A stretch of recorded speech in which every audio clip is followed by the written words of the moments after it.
boa tarde. Conexão direta do cidadão com a justiça? A comarca de Chapada dos Guimarães, em Mato Grosso, é a primeira do estado a implantar postos de atendimento digital. A iniciativa traz mais rapidez e economia. Eu sou Rafaela Vivas e esse é um dos destaques do dia. Vamos aos demais.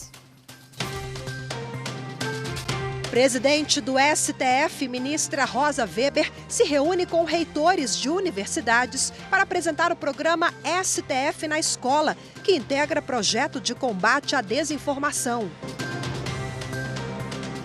Podcast Supremo na Semana fala sobre o julgamento da requisição direta de dados a provedores no exterior. No podcast ainda é feita uma análise da decisão do Supremo que validou o Bolsa Aluguel para as famílias em situação de risco no Amapá. E ainda, Superior Tribunal de Justiça define que cabe ao juízo de recuperação decidir sobre levantamento de depósito judicial milionário da Oi.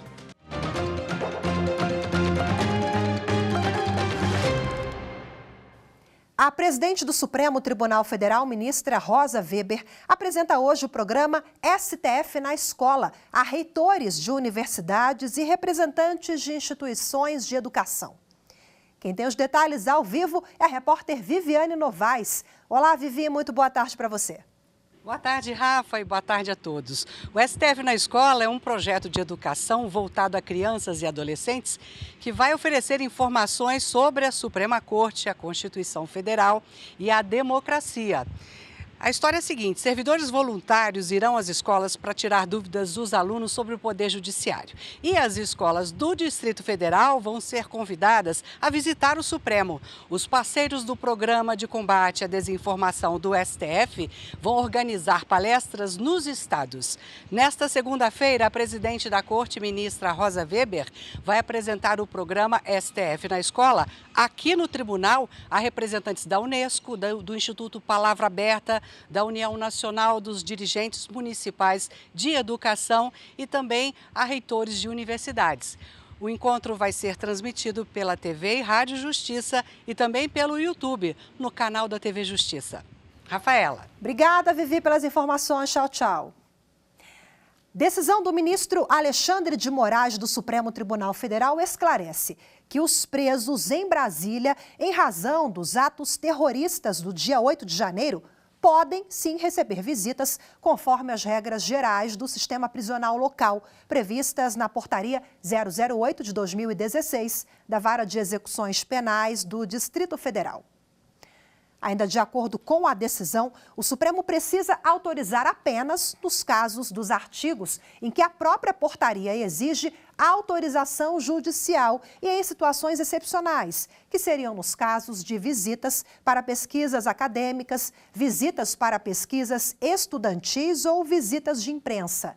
O ministro Alexandre de Moraes determinou que sejam informados do esclarecimento a Vara de Execuções Penais, o secretário de Estado de Administração Penitenciária do DF, o diretor do Complexo Penitenciário da Papuda, a Defensoria Pública da União e o Conselho Federal da Ordem dos Advogados do Brasil. A segunda turma do Supremo Tribunal Federal manteve a decisão de aceitar queixas-crime contra o senador Jorge Cajuru, do PSB de Goiás. Acompanhe mais detalhes com Anderson Arcoverde. O senador Jorge Cajuru é acusado dos crimes de injúria e difamação. As queixas-crimes foram apresentadas pelo senador Vanderlan Cardoso, do PSD, e pelo ex-deputado federal Alexandre Baldi, do Progressistas. Os dois também são de Goiás.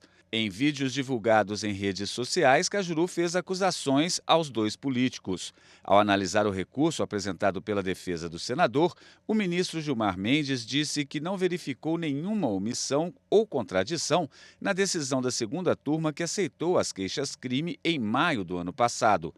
O ministro lembrou que no voto do julgamento explicou de forma fundamentada que existem limites à livre manifestação de ideias, especialmente em discursos difamatórios. Segundo Gilmar Mendes, as manifestações de Cajuru excederam os limites do debate relativo à defesa da coisa pública.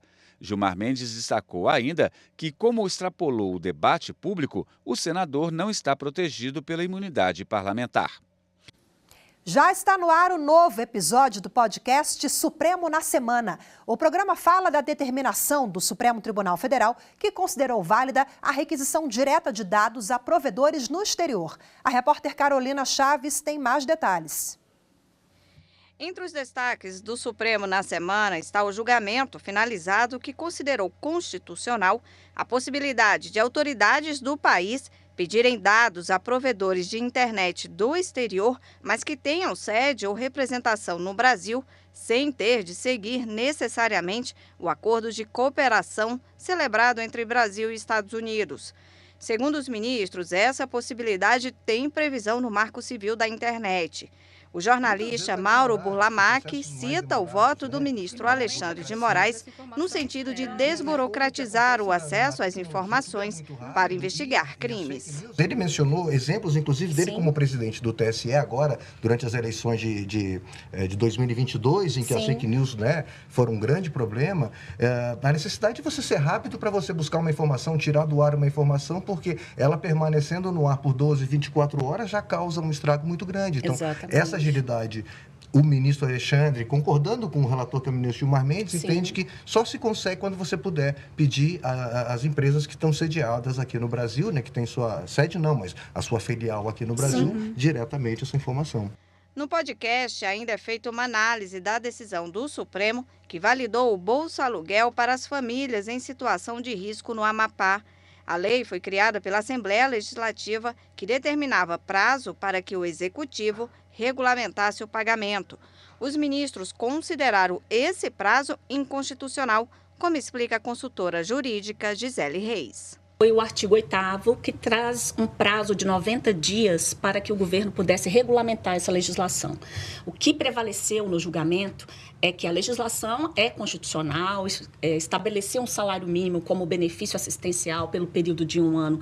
Isso não ofende a Constituição, mas a partir do momento em que se tem uma lei autorizativa, como era o caso, porque o Poder Legislativo, por meio dessa legislação, autorizou o Poder Executivo a instituir um programa assistencial vinculado às famílias em situação de vulnerabilidade em relação às suas moradias, não poderia, então, exigir um prazo, impondo um ônus para o Poder Executivo, e aí o Poder Legislativo joga um ônus, e como que o Executivo vai administrar? Da onde ele vai tirar dinheiro para poder efetivamente implementar esta Bolsa Aluguel?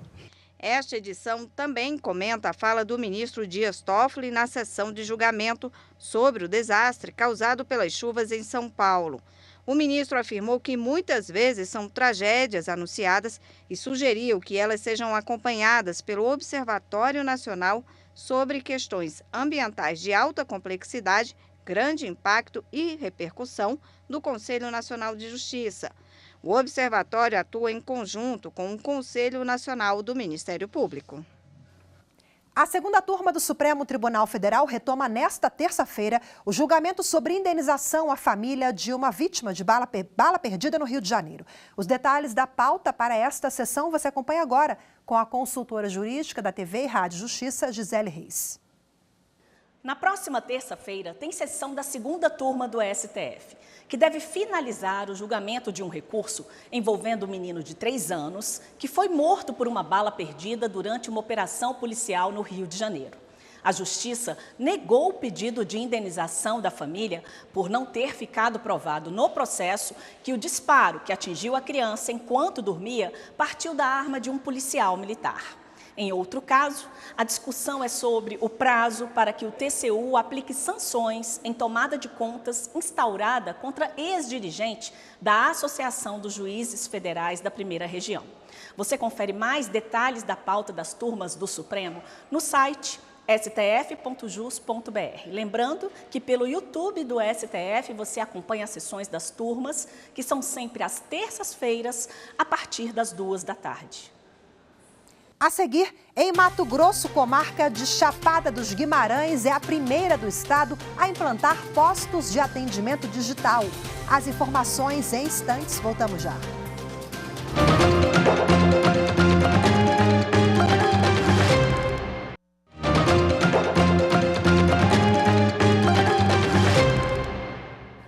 A comarca de Chapada dos Guimarães, em Mato Grosso, é a primeira do estado a implantar postos de atendimento digital. A medida facilita a vida de quem precisa participar de uma audiência, evitando gastos com deslocamento, por exemplo.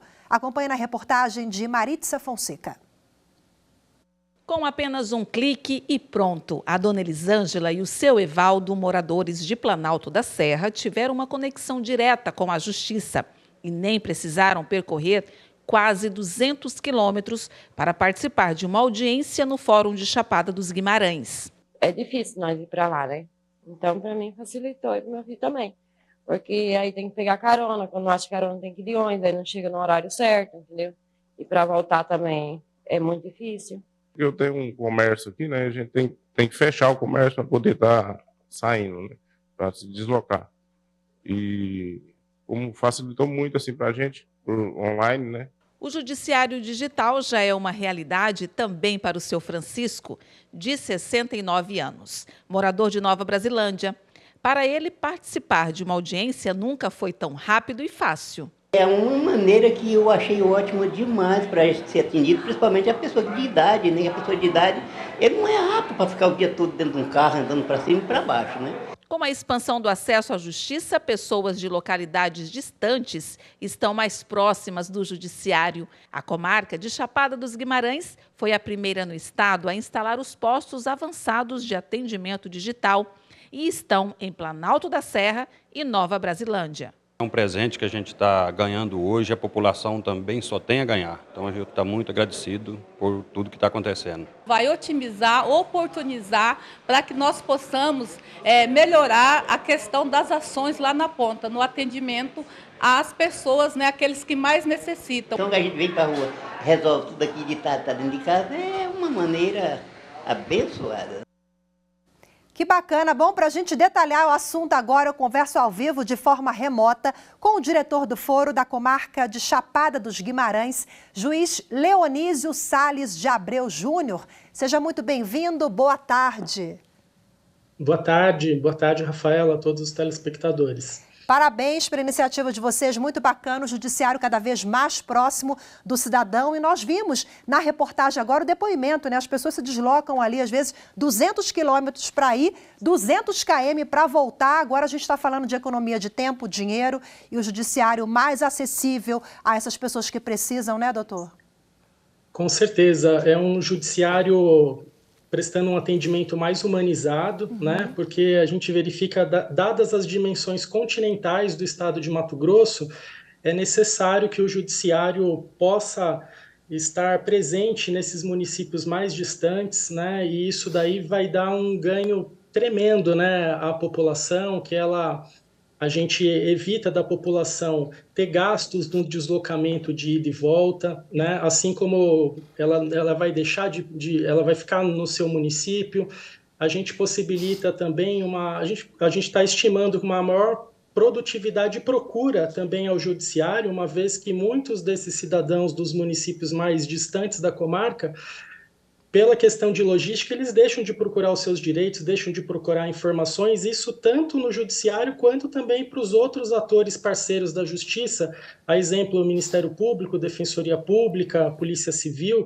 Então, possibilitando, com essa ponte que o judiciário inaugurou, né, do posto avançado, institucionalmente o tribunal já está conversando com as outras instituições parceiras para que elas possam aderir a esse equipamento que já está pronto ali e elas também possam se programar e atender, assim como o judiciário, atender o cidadão no local de origem, evitando quase 400 quilômetros de volta, né? Então, os benefícios que a tecnologia está trazendo aqui são tremendos e praticamente a custo zero para o judiciário. Vamos falar um pouquinho dessa parceria, o senhor já adiantou agora, a parceria com outros atores envolvidos é o quê? Defensoria Pública, a Polícia Militar, eles vão poder usar esse centro de atendimento para dar acesso à população também, para atender a população que precisa, é isso? Vão usar o espaço físico, doutor? Sim, eles podem usar o espaço físico que o município já se credenciou, então o Tribunal de Justiça avaliou a questão de logística física, uma cadeira adequada para atendimento, os servidores, que são servidores dos próprios municípios, né, eles vão ser capacitados pela Escola dos Servidores, embora a gente já tenha conversado com eles e falando, mas a Escola dos Servidores ela vai capacitar essas pessoas para o atendimento. Então, a custo praticamente zero para o judiciário, a gente vai poder atender essas demandas, né? E essa pessoa vai poder direcionar o cidadão, olha, eu preciso de um atendimento direto na Secretaria de Chapada. Ele vai entrar no balcão virtual, o próprio atendente, né? O recepcionista ali, ele faz o direcionamento e a pessoa, pelo meio da tecnologia, ela vai poder tirar as dúvidas em qualquer secretaria da comarca, para realizar demandas pré-processuais, como um atendimento eventualmente nos Sejusques, assim como para participar de audiências. E a gente viabiliza também a questão de reeducandos, né? Que vai ser uma iniciativa do outro juiz que trabalha conosco, de que esses reeducandos também não tenham que comparecer pessoalmente na comarca de Chapada e percorrer aí 400 quilômetros quase de volta, às vezes para justificar um comparecimento. Então vai evitar eventuais regressões cautelares, porque às vezes esses reeducandos também eles não conseguem se deslocar por conta da logística. Então o ganho à população, ao sistema de justiça é tremendo, e essa semente que foi plantada agora em fevereiro, com certeza a gente vai colher ótimos frutos e possibilitar um melhor atendimento do judiciário de forma descentralizada aos cidadãos mato-grossenses. Perfeito, Leonísio, eu falei que no início economia de tempo e dinheiro e com impacto também na segurança pública. Explica pra gente por quê. Com certeza. A exemplo de algumas audiências criminais, esses municípios, geralmente, eles têm uma guarnição reduzida de policiais militares. Então, eles tendo que se deslocar para uma audiência aqui em Chapada, às vezes a única viatura da cidade, ela vai ficar mais ou menos umas 5 horas e meia fora do município para trazer esse policial para uma audiência. Geralmente, os policiais andam sempre em dupla, então a gente vai economizar. A gente vai deixar que esses policiais permaneçam nos municípios, né, evitem gastos de deslocamento no transporte e a população, dessa maneira, ela fique com o policial ali. Então, a gente está otimizando a segurança pública. E esse acolhimento todo ao cidadão é muito importante, né? Do Estado, do Poder Judiciário. Muito bacana, sucesso para vocês agora no centro, viu? A gente apresentou há pouco na reportagem, dava para ver um termômetro ali, as pessoas felizes, né? A receptividade muito bacana. A Chapada dos Guimarães, que já é um local, né? Que é um destino de ecoturismo muito procurado, belíssimo em todo o país, agora ganha o posto avançado. Muito obrigada, sucesso para vocês, um abraço, viu, doutor? Obrigado, ótima tarde. A seguir, cabe ao juízo da recuperação decidir sobre levantamento de depósito judicial milionário da Oi. As informações em instantes, voltamos já.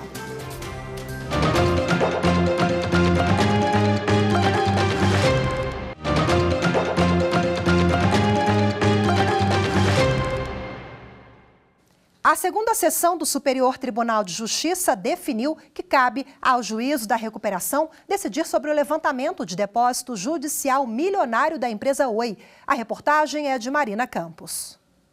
O colegiado declarou a 7ª Vara Empresarial do Rio de Janeiro, onde tramita o processo de recuperação judicial da Oi, competente para decidir sobre a possibilidade de levantamento de mais de 100 milhões de reais depositados pela empresa na Justiça Estadual de Santa Catarina como garantia do juízo no âmbito de ação tributária. De acordo com o processo, em 1998, a Oi ajuizou a ação contra o Estado de Santa Catarina para questionar a incidência do ICMS sobre determinados serviços prestados por ela aos seus clientes. Ao mesmo tempo, para suspender a exigência de pagamento de tributos, a empresa depositou integralmente os valores discutidos na ação principal. A ação anulatória foi julgada procedente. No Tribunal de Justiça de Santa Catarina, a Oi requereu o levantamento do depósito, contudo, o pedido foi negado, porque a empresa havia sido condenada em ação civil pública ajuizada pelo Ministério Público a restituir aos consumidores os valores depositados judicialmente a título de ICMS, recurso que ainda não foi julgado. No STJ, o ministro Marco Buzzi, relator do conflito de competência suscitado pela Oi, observou que a conclusão da recuperação judicial da empresa em dezembro do ano passado não impede o julgamento do caso. pois a sentença ainda não transitou em julgado. Segundo ele, o juízo da recuperação é o que está mais próximo da realidade da empresa com dificuldades financeiras e tem melhores condições de definir se eventuais medidas judiciais proferidas em outros juízos e incidentes sobre o patrimônio da empresa podem ou não comprometer a efetividade do plano de recuperação. Agora vamos falar da decisão da primeira sessão do Superior Tribunal de Justiça sobre ação rescisória. Os ministros entenderam que a apresentação de nova prova, mesmo sendo pré-existente ao julgamento, justifica o acolhimento da ação rescisória, caso não tenha sido juntada ao processo originário por impossibilidade ou por desconhecimento do interessado. O entendimento foi reafirmado pelo colegiado ao negar provimento à ação rescisória contra acórdão da primeira turma, que entendeu que o Tribunal de Justiça do Rio de Janeiro não poderia ter elevado condenação imposta ao Fundo Único de Previdência Social do Estado para incluir gratificação à viúva de um servidor.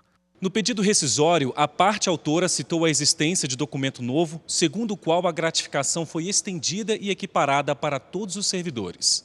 No STJ, o relator, ministro Mauro Campbell Marques, apontou que a requerente defendeu a existência de um documento que só é favorável em 2 parágrafos da petição inicial, que não são suficientes para explicar a razão pela qual não tinha conhecimento desse documento, ou ainda o motivo que a impediu de apresentar essa prova ainda na fase de conhecimento do processo original.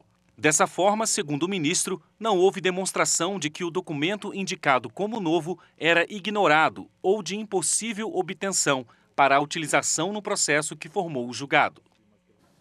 Servidores do Tribunal de Justiça de Alagoas participaram de um curso de capacitação sobre a nova lei de licitações e contratos do Estado. A reportagem é de André Risco. O presidente Fernando Tourinho participou da abertura deste curso, que traz atualizações sobre a nova Lei de Licitações e Contratos, a 14.133 de 2021.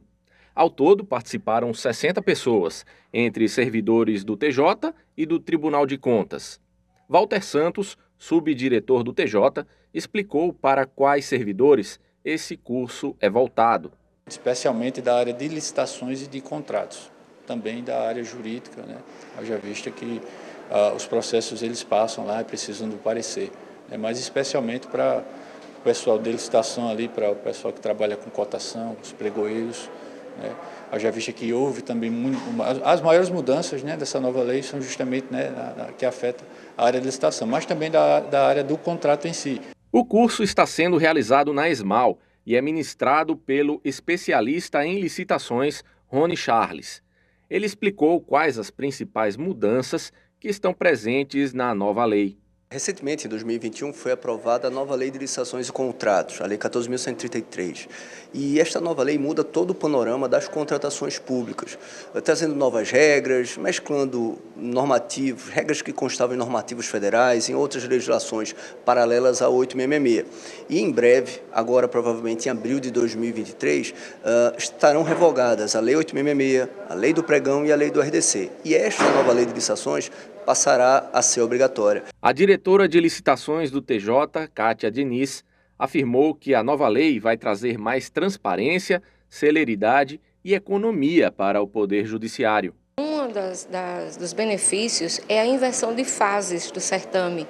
No caso da concorrência, não é? Isso vai dar uma celeridade nos trâmites dos prazos processuais para a finalização de um certame através de uma concorrência, por exemplo, com a inversão de fases. Consequentemente, vai dar uma celeridade no andamento da contratação no âmbito do Poder Judiciário. O presidente Fernando Tourinho destacou a importância desse curso como forma de trazer uma maior qualidade na prestação de serviços. Nós estamos muito confiantes que com esse curso nós vamos aprender mais sobre a nova lei para implementarmos no dia a dia dos serviços que nós estamos prestando. E é importante que os setores estejam a falar a mesma língua. Se todos conhecerem melhor a lei, se todos conversarem entre si, eu tenho certeza que nós vamos avançar mais nos processos que estão lá tramitando no tribunal. Durante sua passagem pela ESMAL, o presidente aproveitou para participar de um bate-papo com os 14 novos juízes que estão no curso de formação de magistrados. Primeiro, falar sobre a nossa experiência como magistrado, são 30 anos que nós estamos na magistratura, falar da importância do cargo de magistrado para a sociedade e também passar para eles, estou há vários anos na Câmara Civil, vou passar alguns encaminhamentos de temas que já o tribunal já pacificou, muitos temas, então vou tentar passar para eles para que a gente possa, na verdade, ter uma justiça mais uniforme, uma justiça que respeite os precedentes, para que a sociedade possa entender o que a Justiça do Estado de Alagoas vem fazendo em prol delas. Amanhã tem sessão do Conselho Nacional de Justiça. Os conselheiros julgam amanhã 3 reclamações disciplinares para investigar denúncias que atribuem ao juiz Marcelo Bretas, da 7ª Vara Federal Criminal do Rio de Janeiro, por suposta negociação de penalidades com advogados e procuradores e atuação para influenciar o resultado das eleições naquele estado em 2018. 2 reclamações são de autoria da Ordem dos Advogados do Brasil e do prefeito do Rio de Janeiro, Eduardo Paes. E a terceira é do próprio CNJ. Hoje ficamos por aqui. Muito obrigada pela sua companhia. Uma ótima tarde, excelente semana para todos nós. Até amanhã, eu te espero. Tchau, tchau.